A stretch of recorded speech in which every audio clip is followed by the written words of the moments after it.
Malaysia merupakan sebuah negara persekutuan yang terletak di Asia Tenggara dan ianya mempunyai dua kawasan yang terpisah oleh Laut Cina Selatan iaitu Semenanjung Malaysia yang bersempadan dengan negara Thailand dan Singapura.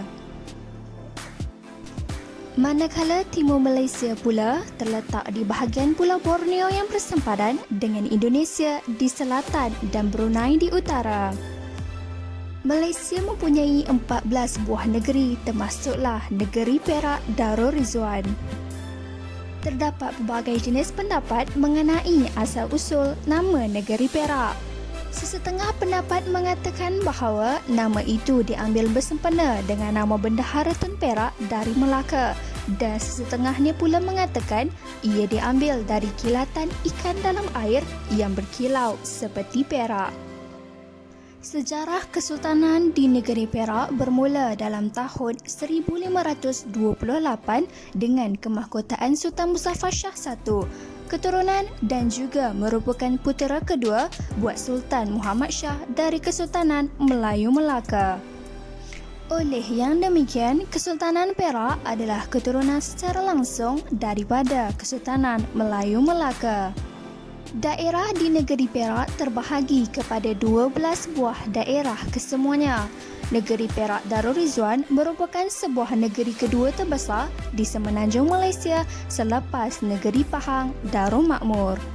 Negeri Perak juga terletak bersempadan dengan negeri-negeri lain seperti Kedah, Pulau Pinang, Kelantan, Pahang dan Selangor.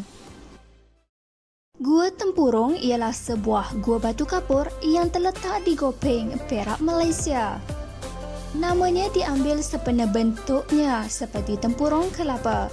Panjang gua ini mencapai 1.9 km dan dipercayai telah wujud sejak 8,000 tahun sebelum Masihi.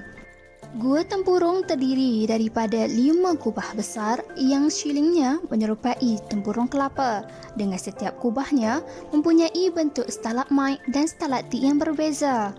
Selain itu, setiap kubah berbeza dari segi suhu, aras air dan kandungan batu kapur dan juga mamar. Gua Tempurung merupakan salah satu gua batu kapur yang terbesar di Semenanjung Malaysia. Gua Tempurung terletak di Gopeng sekitar 24 km selatan Bandar Ipoh. Ia juga hanya 15 minit memandu dari Sungai Kampar yang juga merupakan tumpuan pelancong untuk aktiviti berkayak atau berakit merentasi jeram. Selain menyimpan khazanah alam, gua ini pernah menjadi tempat persembunyian komunis pada masa dahulu dari tahun 1950 hingga 1960. Manakala semenjak daripada tahun 1970, Gua Tempurung telah dijadikan lombong biji timah. Stesen kereta api Ipoh dibina bermula pada tahun 1914 dan siap pada 1917 kerana kekurangan bahan binaan, kenaikan harga dan kos pembinaan semasa Perang Dunia Pertama. Terdapat ciri-ciri seni bina klasik dengan gaya British. Ianya direka bentuk oleh arkitek kerajaan British iaitu A.B. Hubeck.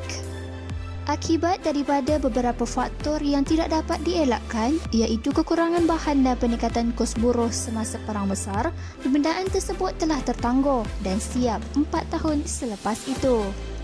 Bangunan ini mempunyai 2 tingkat secara keseluruhannya. Di tingkat 2 bangunan tersebut terdapat rumah pejabat kereta api dan hotel yang terdapat restoran serta bar.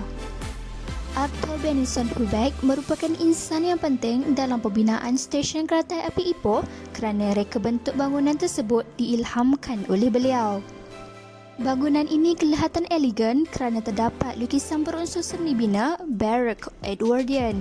Seni bina stesen kereta api Ipoh menggunakan banyak tiang dan pusat kubah yang lebih besar berunsurkan porte-cochere.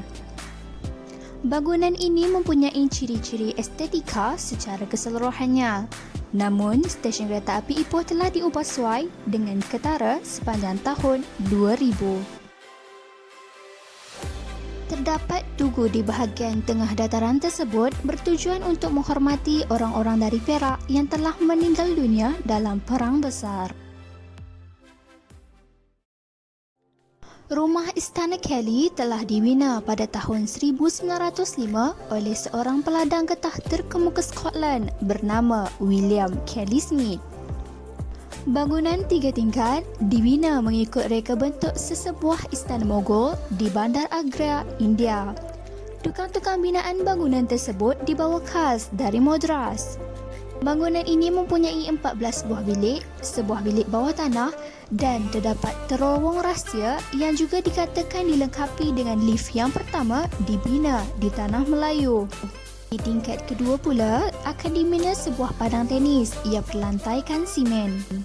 Berita mengenai bangunan ini pernah disiarkan dalam akhbar London Financial pada 15 September 1911.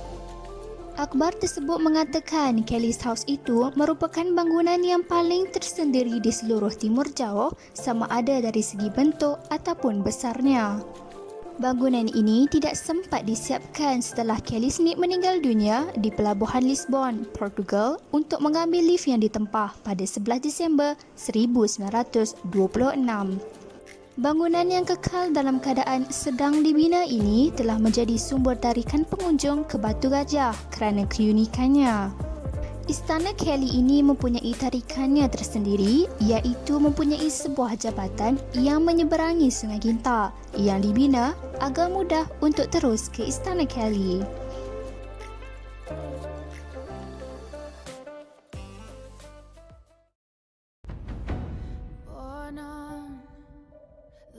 Side of the ocean with all the tides against you.